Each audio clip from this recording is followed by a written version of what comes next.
Shalom Bapak Ibu Saudara sekalian. Halo.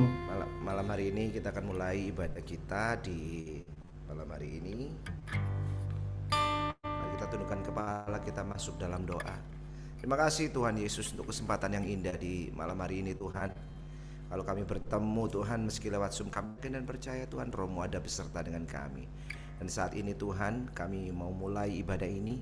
Kami mau menyerahkan semuanya ke dalam tangan-Mu. Urapi setiap kami Tuhan, agar apa yang kami lakukan semuanya ini menyenangkan hati-Mu. Terima kasih Tuhan Yesus. Kami akan mulai ibadah ini di dalam nama-Mu yang kudus. Kami berdoa dan ucap syukur. Haleluya. Amin.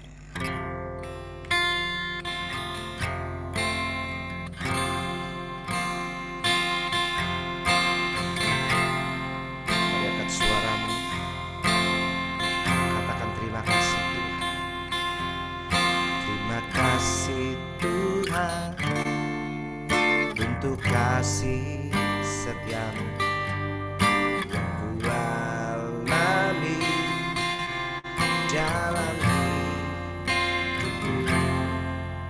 Terima kasih Yesus untuk kebaikan-Mu sepanjang hidupku. Sekali lagi katakan, terima kasih Tuhan untuk kasih setiamu yang ku alami dalam hidupku. Terima kasih Yesus untuk kebaikan-Mu sepanjang hidupku. Terima kasih Yesusku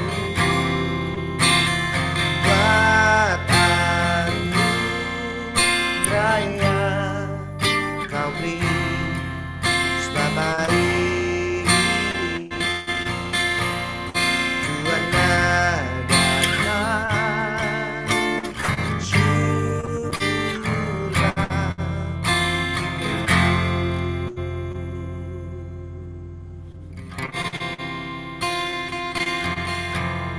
Terima kasih Tuhan untuk kasih setiamu yang ku alami dalam hidupku. Terima kasih Yesus untuk kebaikan-Mu sepanjang hidupku.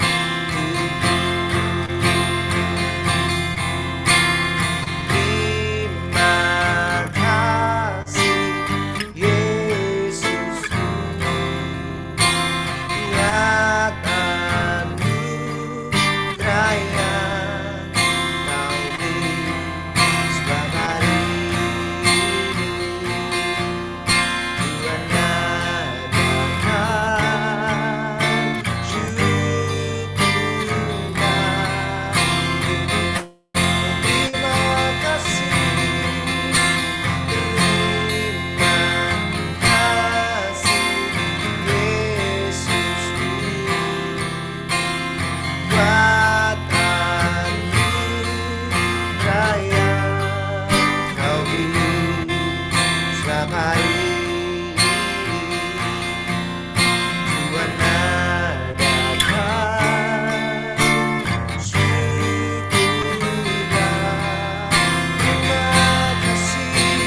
Mari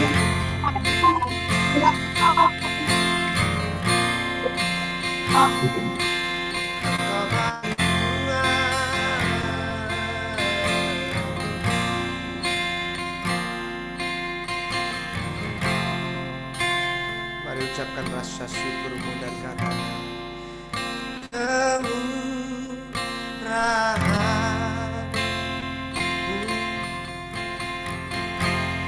lebih dari dulu, kemurahan-Mu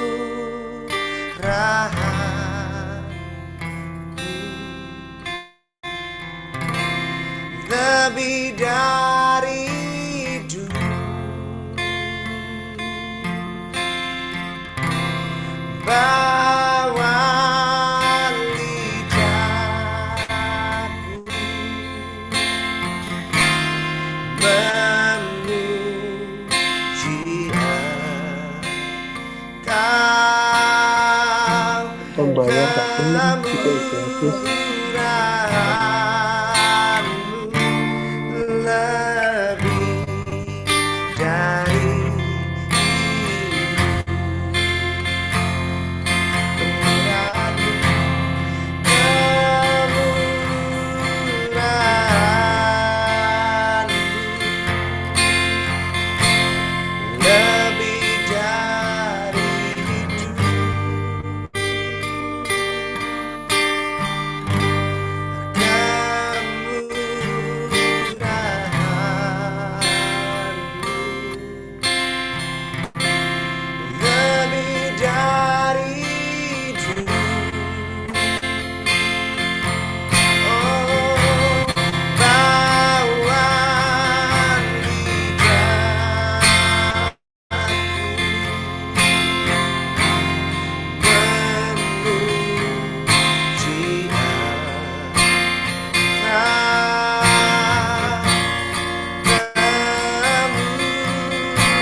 kemuliaan-Mu, pulihkan hatiku. Yesus, kemuliaan berkati diriku. Yesus, Yesus,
Terima kasih Tuhan.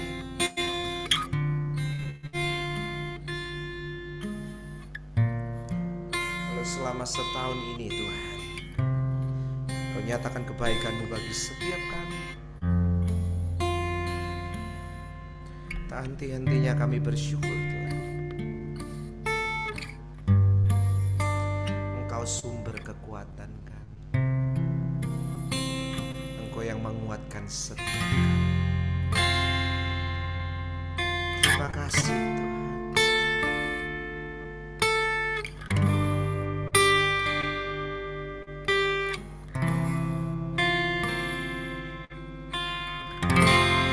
Kekuatan di hidupku,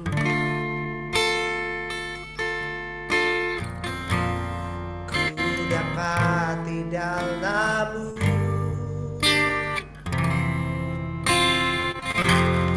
Kau teguhkan hatiku,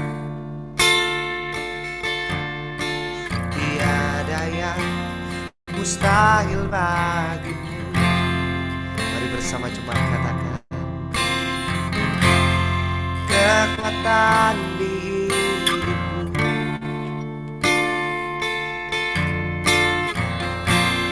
ku dapati dalam-Mu.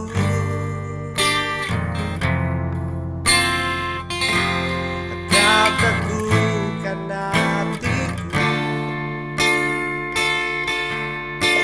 tiada yang mustahil bagiku. Sebab aku percaya, bukan karena melihat, namun karena firman-Mu yang selalu digenapi hidupku. Ku percaya, bukan karena melihat, namun karena firman-Mu tiada pernah berubah. Terima kasih Tuhan. Kekuatan di hidupku,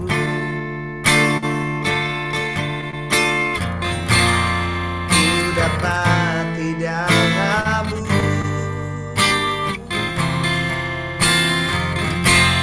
Kau teguhkan hatiku, tiada yang mustahil bagimu.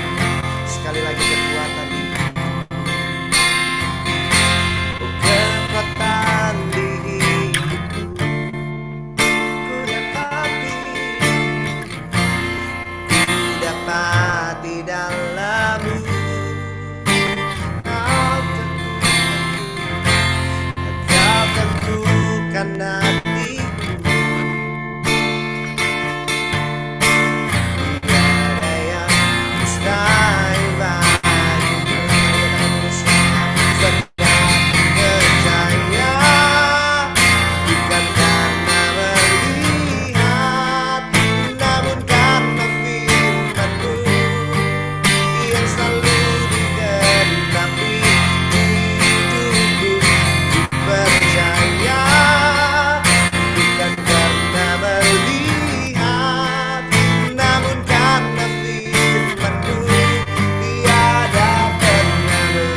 kasih,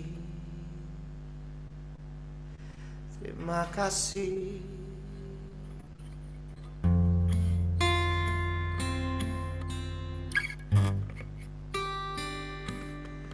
Kan intinya kami bersyukur sebab kami memiliki Allah yang dahsyat seperti Engkau Tuhan. Kami hanya hidup karena percaya kepadamu. Kami hanya hidup karena iman kami kepadamu Tuhan. Sebab Engkau Allah yang baik, Allah yang besar. Kami mau meninggikan Engkau lebih lagi malam hari ini. Ku hidup karena percaya Kau yang berjanji setia, pengharapanku selalu ada di dalammu.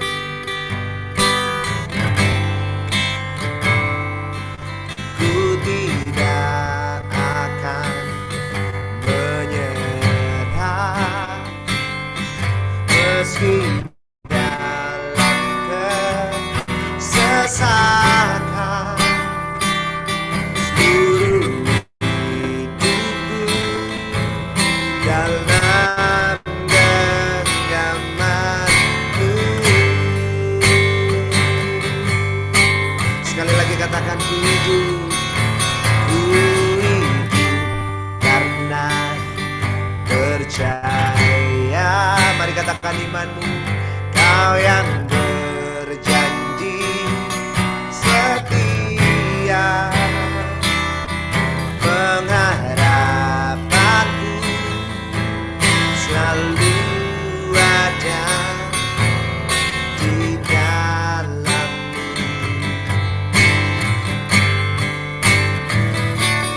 Ku tidak akan menyerah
Terima kasih Tuhan, terima kasih. Terima kasih Tuhan, kami percaya Tuhan. Malam hari ini Tuhan, apapun yang terjadi dalam kehidupan kami akan menerima kemenangan yang dahsyat dari-Mu. Terima kasih Tuhan Yesus, terima kasih. Dan saat ini Tuhan, kami mau mendengarkan kebenaran firman-Mu Tuhan. Kiranya Tuhan berbicaralah bagi setiap kami. Urapi lidah mulut hamba-Mu Tuhan. Sampaikan apa yang menjadi isi hati-Mu bagi setiap kami. Dan kami tidak mau hanya menjadi pendengar saja Tuhan, tapi kami mau menjadi pelaku firman-Mu yang ajaib. Terima kasih Tuhan Yesus. Terima kasih, berbicaralah. Kami siap mendengar. Di dalam nama-Mu yang kudus kami serahkan doa ini. Haleluya. Amin.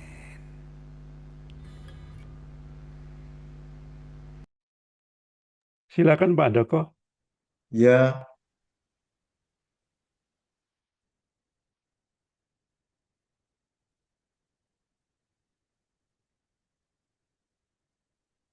Shalom, selamat malam. Suara saya bisa didengar jelas? Oke, jelas Pak. Oke, makasih. Malam hari ini eh, saya menyampaikan sesuai dengan eh, tema bahwa setiap akhir tahun selalu orang banyak merayakan Natal ya. Tapi banyak orang-orang berbicara tentang Yesus. Tapi malam hari ini saya akan berbicara tentang teladan orang-orang Majus. Yang dimana jarang sekali para hamba Tuhan, para gembala yang menyinggung tentang orang Majus. Tapi biarlah oleh karena kemurahan Tuhan, kita bisa mengerti bahwa ternyata orang Majus juga bisa menjadi teladan buat kita semua. Kita akan masuk berikutnya, bahwa di dalam kehidupan kita, ketika kita sebagai anak-anak Tuhan, kita mendengar peka terhadap suara Tuhan, ketika Tuhan mengingatkan sesuatu dalam kehidupan kita, orang itu peka, maka pesan itu akan berjalan dengan sendirinya. Otomatis orang itu akan menerima pesan itu. Misalnya, jangan beli mobil itu, tapi beli mobil. Berarti bermasalah. Tapi kalau ketika orang itu taat terhadap suara Tuhan, dan suara Tuhan juga beraneka macam ragam. Bisa audible. Audible itu bisa melalui telinga kita bisa mendengar, atau di dalam pikiran kita. Tiba-tiba ada kata-kata di dalam pikiran kita, atau di dalam hati kita. Tiba-tiba ada pernyataan ada di dalam hati kita. Kenapa begitu? Kita tidak bisa membatasi kuasa Tuhan. Tuhan kita ini Tuhan perkasa. Tuhan pencipta alam semesta, dia penguasa alam semesta. Dan dia berhak penuh atas manusia.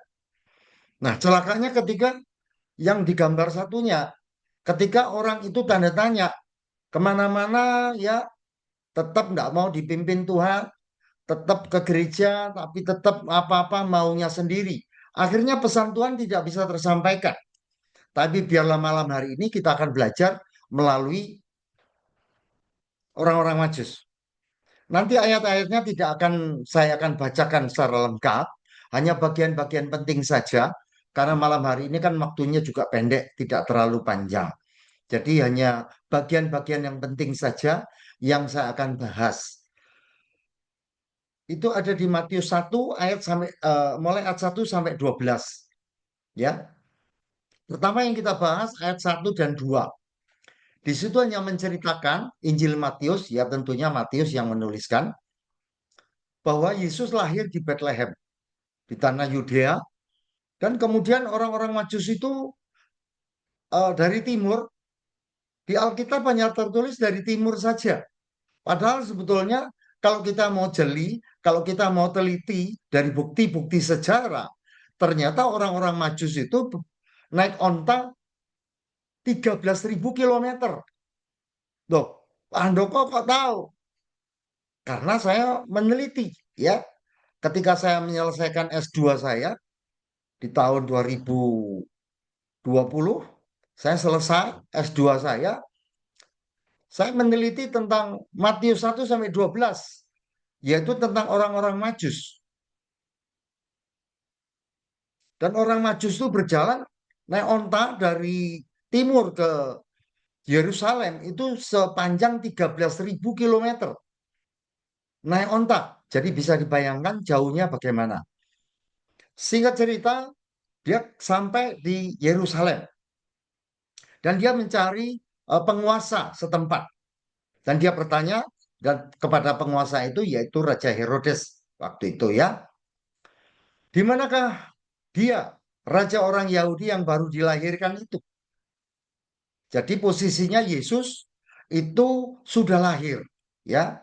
Banyak peneliti mengatakan oh bayi di palungan.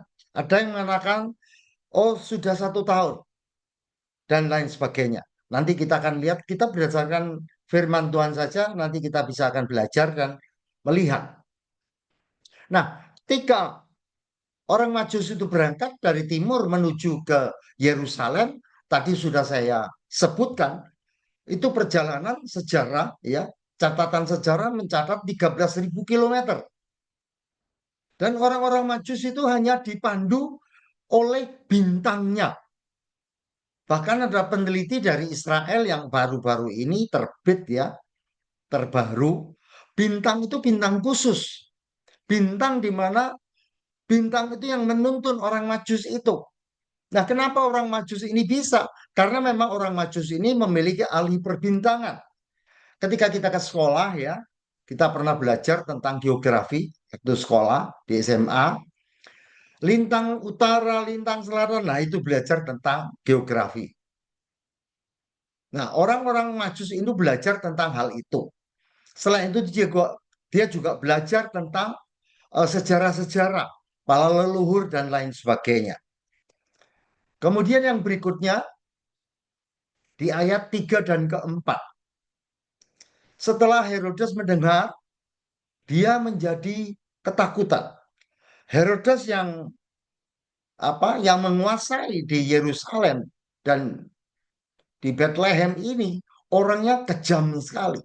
Anaknya 2 dibunuh karena takut dia menggeser atau menggantikan tahtanya.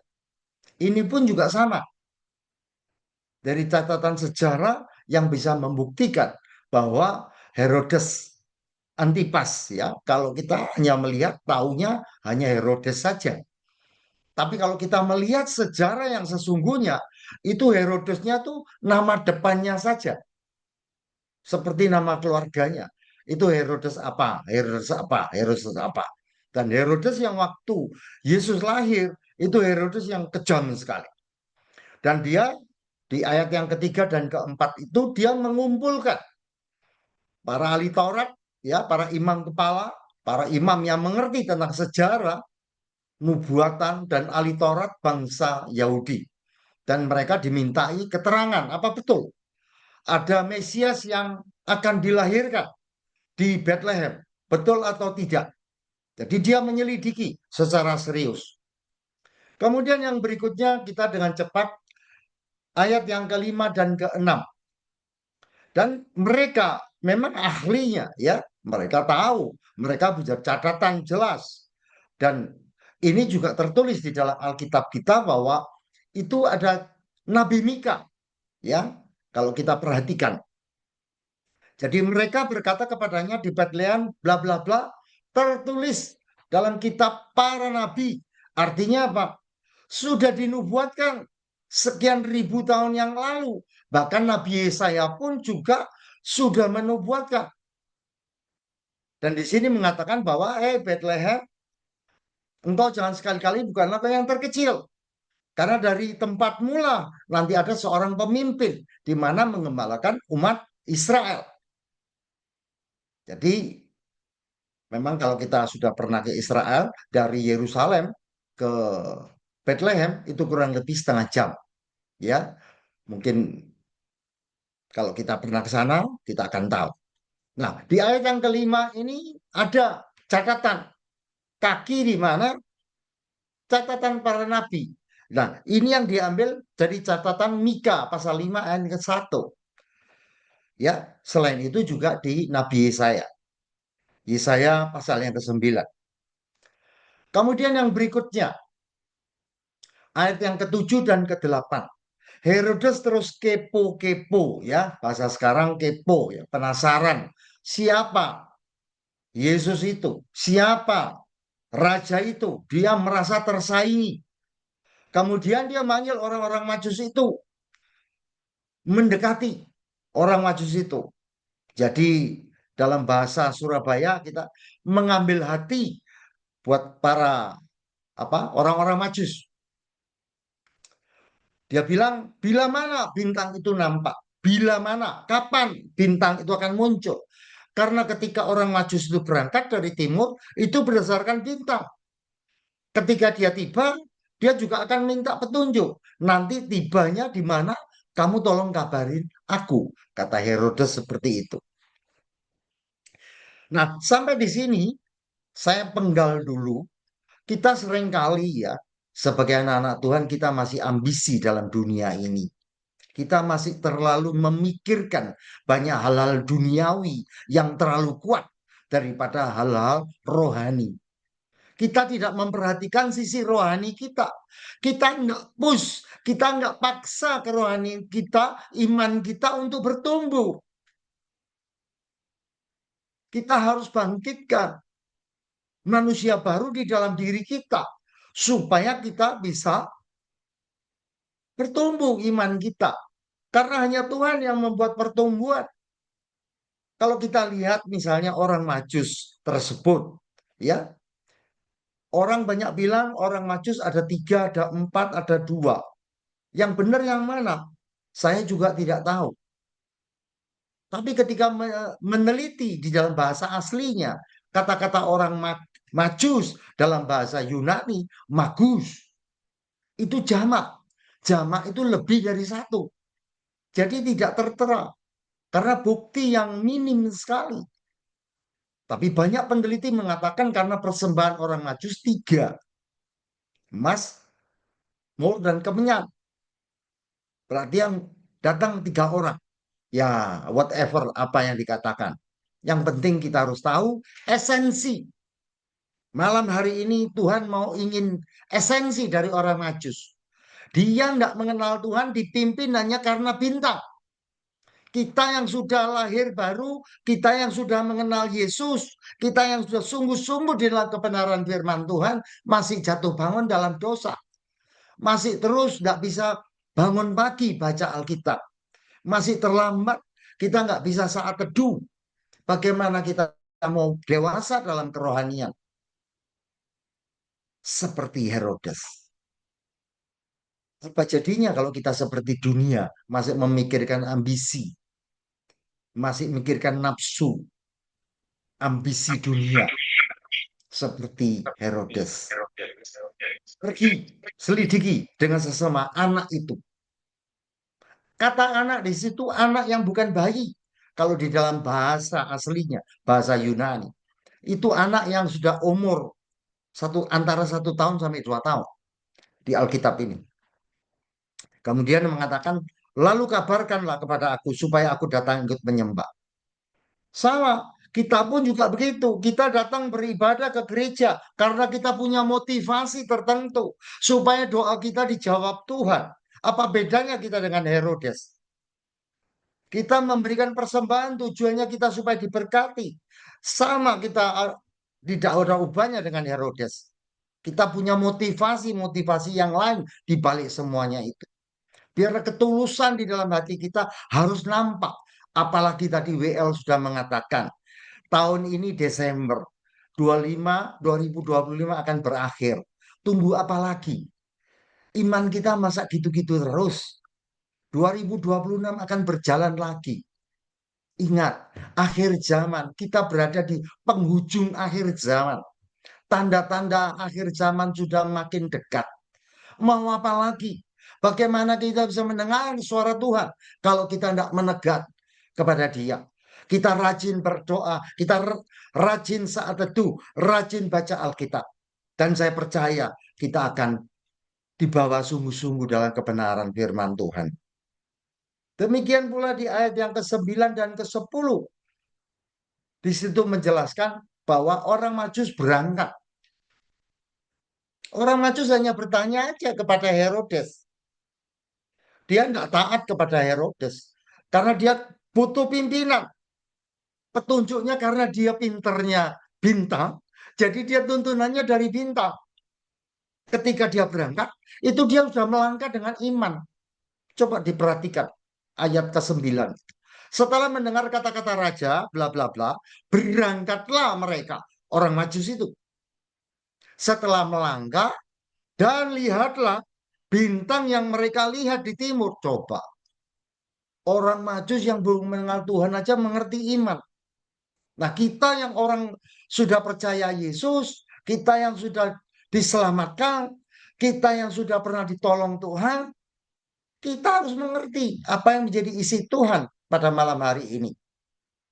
Mungkin firman Tuhan malam hari ini agak keras, tapi saya percaya untuk kebaikan kita semua. Karena firman Tuhan ini bukan untuk bapak-bapak, ibu-ibu semuanya, juga buat saya. Supaya saya di tahun mendatang supaya lebih baik lagi. Dan bintang itu mendahului mereka, memimpin. Nah, kita yang sudah lahir baru, di mana Roh Kudus memimpin kita?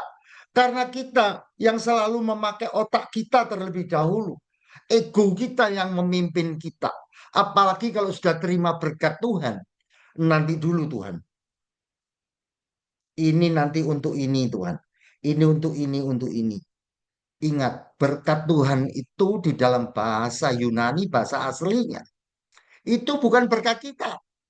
Ingat-ingat, bukan berkat kita. Kita cuma hanya bisa mengelola. Mengelola itu mengatur. Jadi kita nggak punya hak.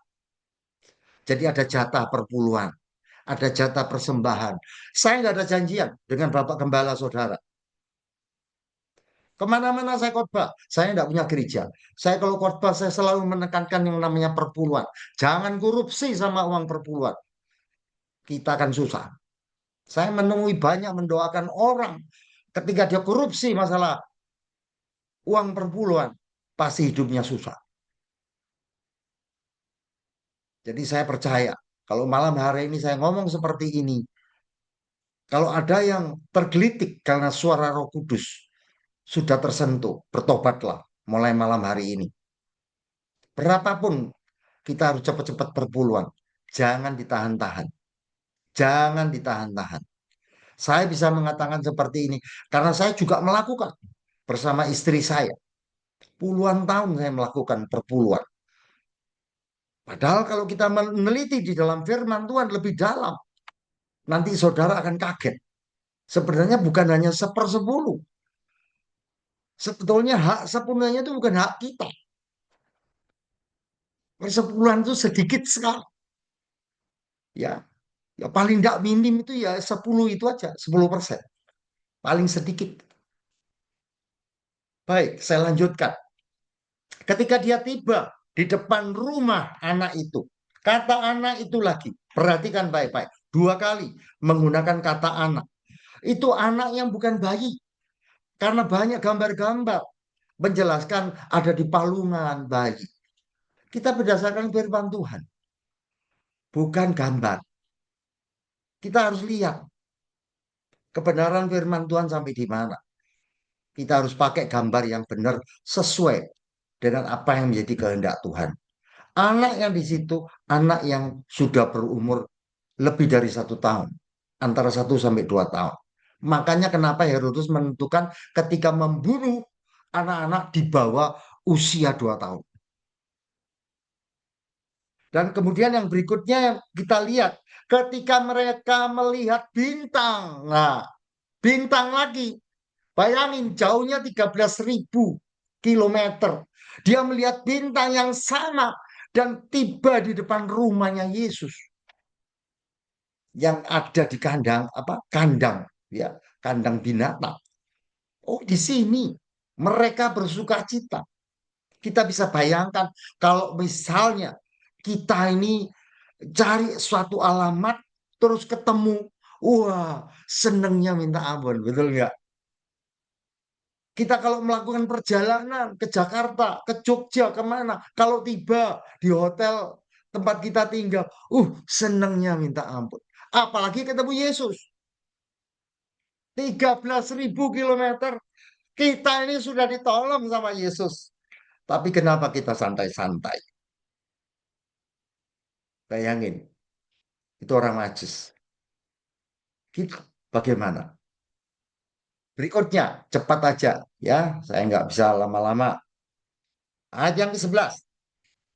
Kemudian orang Majus masuk dan bersujud menyembah dia. Jauh-jauh datang untuk menyembah kepada dia. Kapan kita bisa kasih waktu buat Tuhan untuk menyembah buat Tuhan?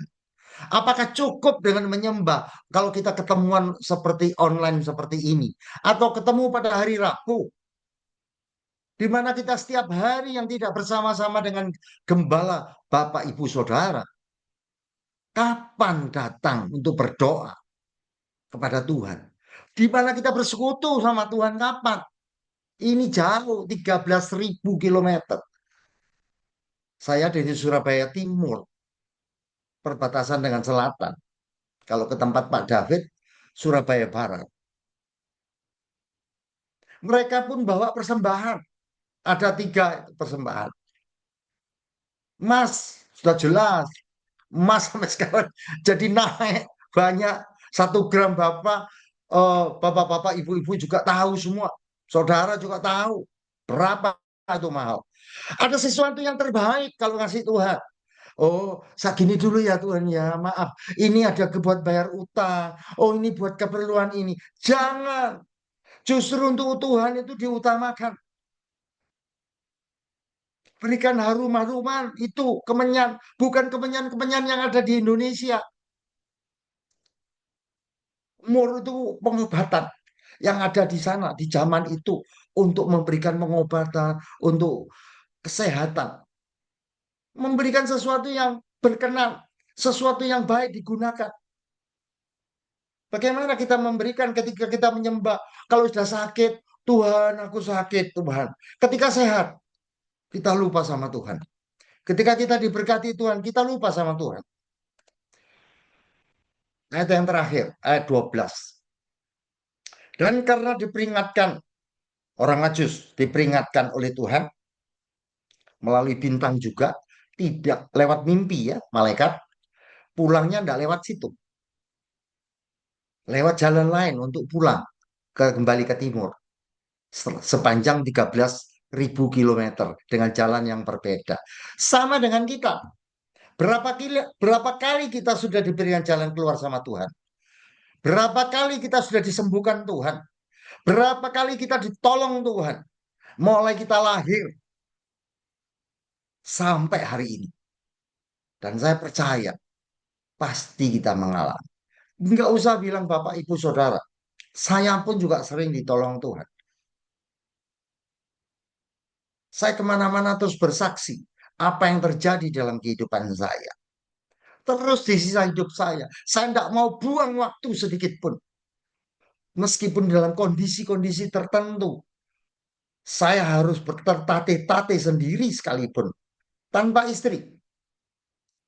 11 hari, 10 hari saya di luar pulau, saya harus sendiri. Pelayanan.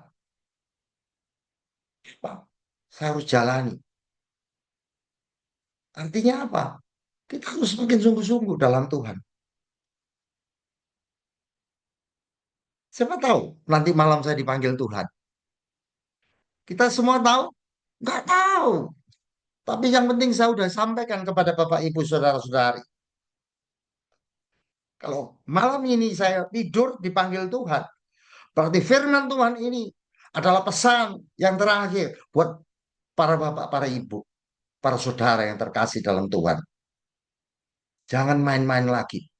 Jangan lihat berkat terus. Bertumbuh iman.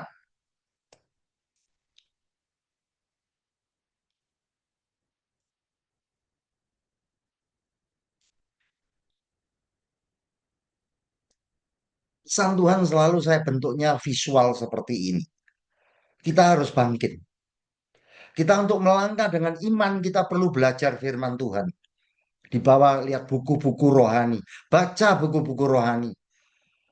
Di Android mau buka, mau belajar banyak. Tinggal klik, cari buku rohani banyak sekali. Botol lampu, botol Roh Kudus. Untuk memperoleh kita ini penerangan supaya kita ini jadi pandai. Sehingga kita bisa melakukan lompatan-lompatan iman. Kalau kita nggak ada lompatan-lompatan iman, bagaimana kita bisa bertumbuh? Gimana kita bisa berbuah?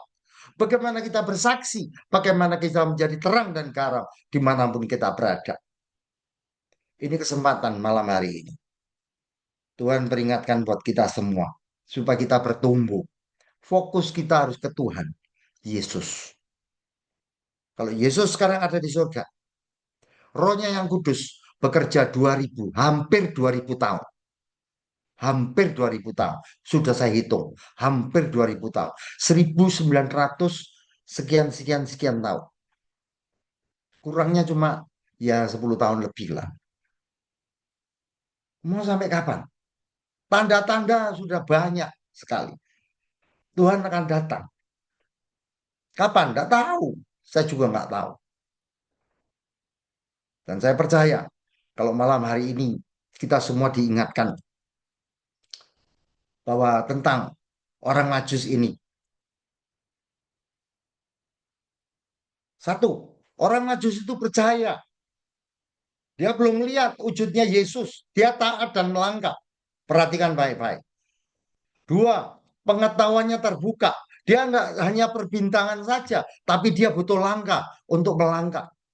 Meningkat lagi, dia setia, tulus, cerdik.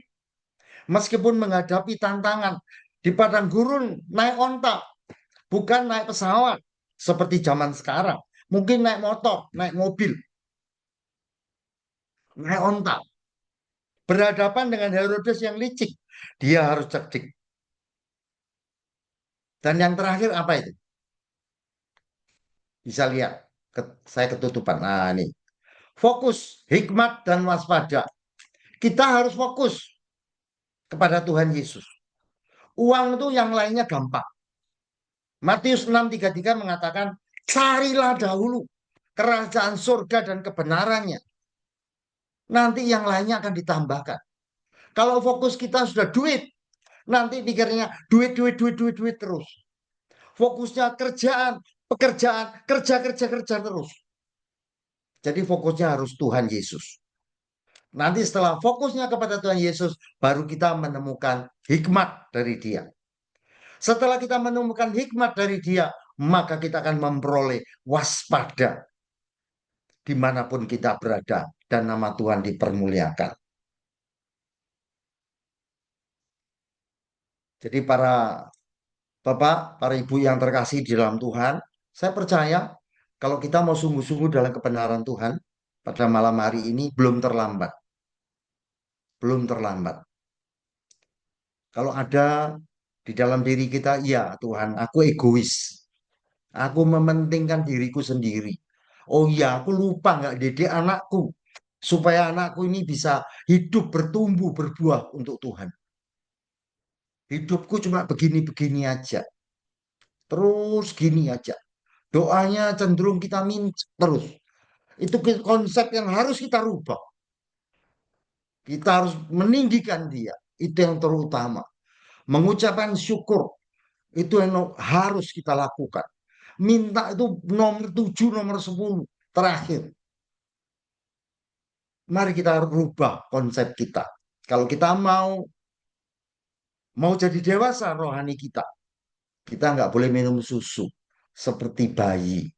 Anak-anak, mungkin saya nggak perlu ngajarin para ibu, para bapak yang sudah punya anak besar-besar, masa yang udah gede-gede tetap minum susu, ya. Jadi harus makan makanan keras. Nah, makan keras malam hari ini kita makanan keras. Kita belajar dari orang Majus. Tuhan Yesus membuktikan orang Majus saja mau nurut. Yang jauhnya seperti itu mau nurut. Untuk membuktikan dia datang dan menyembah. Diselamatkan. Apalagi kita. Dia pasti akan menolong kita. Kalau kita mau sungguh-sungguh. Sekian, terima kasih. Tuhan Yesus memberkati. Saya kembalikan kepada David. Ya, terima kasih Pak Andoko. Bu Lydia monitor, bisa tugas doa syafaat. Silakan Bu Lydia.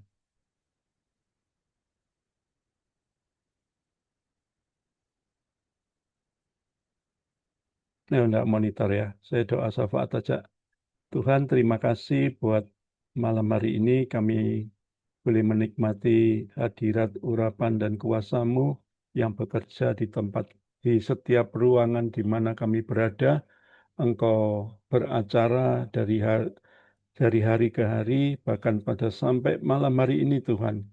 Engkau bekerja secara dahsyat sehingga kami boleh melihat pekerjaan Tuhan, kelahiran Tuhan di surga, tidak ada yang sia-sia. Mari Tuhan genapi firman-Mu yang sudah kami dengar malam hari ini, biarlah boleh menjadi berkat bagi kami semua yang ada di tempat ini, sehingga kami semua boleh menjadi pelaku firman-Mu yang hidup. Terima kasih Tuhan, hamba juga menyerahkan hamba-Mu Pak Andoko yang sudah memberkati kami, kembalikan berlipat-lipat kali ganda, segala pengajarannya tidak ada yang sia-sia, biar setiap kata-katanya masuk di hati kami, bukan cuma sekedar di telinga, tapi di hati, pikiran, dan roh jiwa kami, sehingga mengubahkan hidup kami seperti yang Kau kehendaki. Mari Tuhan, kami serahkan sepenuhnya dalam tangan-Mu, buat malam hari ini, biar Engkau sendiri yang bekerja, lebih ajaib lagi nama Tuhan dipermuliakan. Kami serahkan Natal 17 Desember, beri kami cuaca yang cerah Tuhan, supaya jemaat-Mu bisa merayakan Natal dengan sukacita di restoran Double Happiness, biar Engkau sendiri yang bekerja melawat semuanya, berjalan dengan baik, tidak ada gangguan apapun juga. Kau melawat juga semua tim kru yang bertugas multimedia berjalan dengan lancar, tidak ada gangguan apapun juga. Berkati setiap pendoa, berkati setiap donatur, berkati juga firman-Mu yang kami dengar, biar nanti menjadi berkat bagi kami, untuk kami menjadi pelaku-pelaku firman-Mu yang hidup. Kami serahkan sepenuhnya dalam tangan-Mu buat acara Natal 17 Desember, biar nama Tuhan dipermuliakan. Hamba juga serahkan, oh Tuhan, visi dan misi-Mu untuk tahun mendatang, biarlah Tuhan yang menggenapi, semakin terjadi penggenapan demi penggenapan yang Tuhan rancangkan atas hidup kami, biar nama Tuhan dipermuliakan. Terima kasih Tuhan, Kau baik, selamanya kebaikan-Mu itu ada atas hidup kami, sehingga kami boleh melihat Engkau bekerja atas hidup kami, nama Tuhan dipermuliakan. Berkat-Mu nyata bagi setiap kami yang mendengar firman-Mu, ubahkan kami jadi pelaku-pelaku firman-Mu yang hidup. Dalam nama Tuhan Yesus kami berdoa dan mengucap syukur. Haleluya. Amin. Tolong Bayu.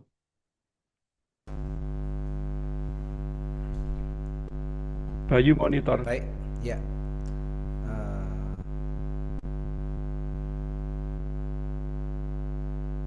Untuk persekutuan doa Harvest Blessing mengucapkan welcome dan selamat bergabung bersama kami di tahun mujizat yang terjadi di tahun 2025. Dan untuk perayaan Natal akan diadakan di hari Rabu tanggal 17 Desember 2025 pukul 18.00 bertempat di restoran Double Happiness, Jalan Gedung Sari nomor 41 Surabaya.